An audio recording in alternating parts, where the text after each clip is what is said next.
రాష్ట్ర వ్యాప్తంగా సంచలనం సృష్టించిన ఇంజనీరింగ్ విద్యార్థి నవీన్ హత్య కేసులో వాస్తవాలు ఒక్కొక్కటిగా వెలుగులోకొస్తున్నాయి. హత్య చేసిన తర్వాత నిందితుడు హరిహర కృష్ణ బ్రాహ్మణపల్లిలోని స్నేహితుడు హసన్ ఇంటికి వెళ్లి ఆ రోజు రాత్రి అక్కడే గడిపినట్లు పోలీసులు గుర్తించారు. దీంతో పోలీసులు హసన్ను విచారించారు. హత్యకు ముందు పెద్దాంబర్పేటలో మద్యం తాగి అబ్దుల్లాపూర్మెట్ శివారు ప్రాంతాలకొచ్చిన తర్వాత హరి యువతితో సహజీవన విషయాన్ని నవీన్కు తెలిపాడని, ఈ విషయమై ఇద్దరి మధ్య తగాదా జరిగిందని, హరి తనతో చెప్పాడని హసన్ పోలీసులకు వివరించినట్లు తెలిసింది. దీంతో ఇద్దరి మధ్య తగువులాట జరిగింది. గొడవ పెద్దది కావడం, అప్పటికే నవీన్ను హతమార్చాలని నిర్ణయించుకున్న హరి మద్యం మత్తులో నవీన్ గొంతు నులిమి హత్య చేశాడు. నవీన్ మరణించాడని నిర్ధారించుకున్న తర్వాత హరి పైశాచికత్వంతో శరీర భాగాలను వేరు చేయాలని భావించాడు.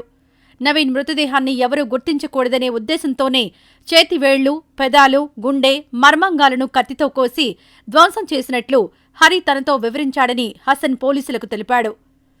ఈ కిరాతక హత్య కేసులో యువతి పాత్రపై పోలీసులు లోతుగా ఆరా తీస్తున్నారు. యువతి సెల్ ఫోన్ను స్వాధీనం చేసుకున్న పోలీసులు పలు కీలక ఆధారాలను గుర్తించినట్లు సమాచారం. హత్యానంతరం హరి, నవీన్ శరీర భాగాలను వేరుచేసే వీడియో, ఫోటోలను యువతికి పంపించినట్లు పోలీసులు గుర్తించారు. ఆయా భయానక దృశ్యాలను చూసిన యువతి అస్వస్థతకు గురైనట్లు సమాచారం. ఆయా వివరాలను తల్లిదండ్రులతో కూడా పంచుకున్నట్లు తెలిసింది.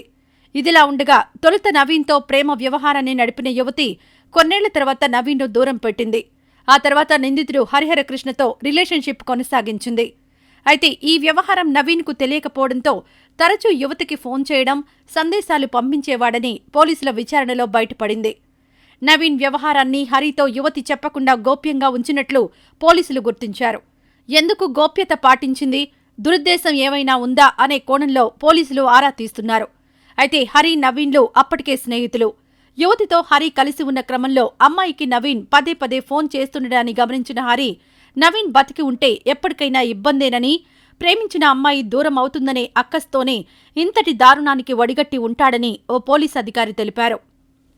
కేసును లోతుగా విచారించేందుకు నిందితుడు హరిని 8 రోజుల పోలీస్ కస్టడీకి కోరుతూ మంగళవారం రంగారెడ్డి జిల్లా ఎస్సీ/ఎస్టీ ప్రత్యేక న్యాయస్థానంలో పిటిషన్ దాఖలు చేయగా, న్యాయస్థానం కేసుని బుధవారానికి వాయిదా వేసిందని ఏసీపీ షేరి ప్రతాప్ రెడ్డి తెలిపారు. నిందితుడితో సీన్ రీకన్స్ట్రక్షన్ చేయవలసి ఉందని, హత్యకు సంబంధించి నిందితుడికి మరెవరైనా సహకరించారా అనే కోణంలో విచారణ జరపాల్సి ఉందని ఏసీపీ చెప్పారు. మృతుడి సెల్ ఫోన్ ఆచూకీ తెలుసుకోవడంతో పాటు నిందితుడి సెల్ ఫోన్ని కూడా స్వాధీనపర్చుకోవాల్సి ఉందని తెలిపారు.